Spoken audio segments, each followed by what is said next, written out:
What's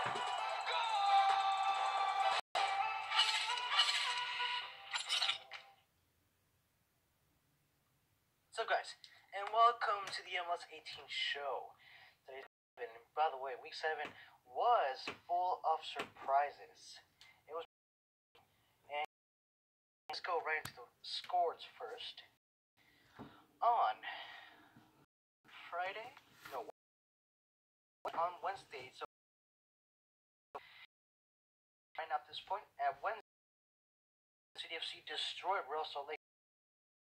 Then on Friday, April 13th, Orlando, Philadelphia 2-0. With the same score, Whitecaps. Earlier. Then New York Red Bulls defeated Montreal. Colorado Rapids defeated Toronto 2-0 score. LA Galaxy made a huge game and a victory against Chicago. 1-0 score was the final score. Zlatan Ibrahimovic, DC United, their old rivals, Columbus Crew FC. Really tough game. Columbus could not score a single goal, but DC got away with the victory score. Then next up, Ocean lost against FC Dallas 0-1. Portland Timbers finally got a win, this time against Minnesota United 3-2. In that game, we saw the debut of Darwin Quintero, Minnesota United's first DP player. Then San Jose Earthquakes tied against Houston Dynamo 2-2. And finally, our last two games of week 7. Sunday, April 15th, Sporting Kansas City tied against Seattle Sounders. It was a really good game, actually. Same score for the of the East Titans. Atlanta United tied 2-2. New York City FC. It was a game, but the Eastern Titans duked it out to a tie. And that was the final score. That was your scores for week 7. Now for the news. Well, one thing. Records, I'll tell you that. Let's see.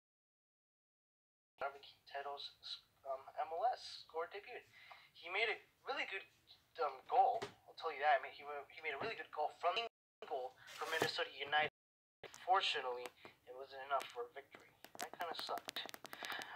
For week 7, for you guys, for the AT&T goal of the week, your candidates, if it can show up any moment here, are Alvas Powell from Portland Timbers, Alex Ring from New York City FC versus Atlanta, Alejandro Romero, Gamara, New York Red Bulls, and then Jason Vargas, Montreal, game against New York Red Bulls. Lastly, Carlos Vela from LAFC against Vancouver Whitecaps. That goal that you saw, if you guys even saw it, the curved goal that Carlos Vela did to make the first goal for the LA Derby against LA Galaxy, the curved goal, we pretty much put a similar example to that in that Vancouver's game. So I would highly recommend you to see that goal again. Let's see. We also got some news here about New England Revolution. Some, not exactly named what team it was, but an East team offered New York Revolution $750,000 in allocation for Lee Nguyen. That's what reports say from Twelman. The question is New England Revolution going to do the deal? And who is going to be that team who will get him? I don't think Revolution are going to sell him at all. What other news can we go through here? Okay, how about the Galaxy game against Fire? It was a heck of a game. Zlatan Ibrahimovic, the Galaxy, right at minute 46, 1 minute after the first half was about to end. It was pretty a record. Okay, here's another record. Chris Wondolowski for San Jose Earthquakes. He enters the game as a sub for the first time in 3 years. Good heavens. What do you think that is a record? And let's see. How about well, right now in the standings, Sporting Kansas City is still in first place of the Western Conference despite that tie. LA Galaxy is up though. They're up in second place. Vancouver in third place with 10 points, tied with LA Galaxy. And LAFC in fourth place with 9 points, tied with FC Dallas. And then at sixth place, Colorado Rapids.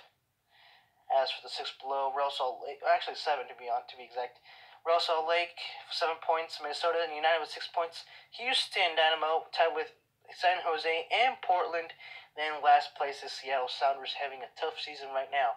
As for the Eastern Conference, New York City FC, they're up by 17 points. They are the league leaders right now, to be honest. Atlanta, they are right behind them with 13 points. New England tied with Columbus and Orlando, but they are in that exact order, by the way. And New York Red Bulls at 9th place, taking 6th place of the Eastern Conference. From the last 5 below, wait, was it 6 before? Yeah, from Western Conference it was 6. Here is 5.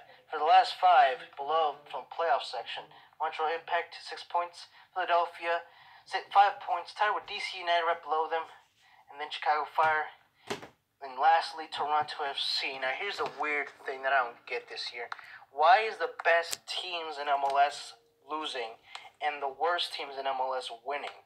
It's like a weird phenomenon. It's like I have no idea. It's like all of a sudden God wanted the bad teams to win, and he wanted the bad teams to win and the best teams to lose. It's like something weird, but he pretty much turned the clock. He turned the table over, and now things are going really bad for Seattle and Toronto. Toronto has 3 points, and Seattle pretty much got the curse of the Galaxy from last year, because out of 4 games, they only have 1 point. That is horrible. They pretty much got the Galaxy gear on that one. Galaxy curse on that one. So, tough luck for Seattle Sounders. Let's see how they go later on. So, guys, I think that is pretty much it. Because, this week was full of surprises. I'll tell you that, but I think we already covered everything. Would you agree, John? I think that's gonna be it, folks. So, I guess one news that could be interesting is that it is official that U.S. national team finalizing international friendly at England in November. The date of that is not exactly precise. We only know it's going to be November, but another friendly will be against Italy in that same month. So once again, your 2 U.S. friendlies for November will be against England and Italy. It's going to be tough games for the U.S. No clue how the heck they're going to do that, but let's see how they do. And let's see. I guess just to get you guys alert here that they could possibly enter the Copa America.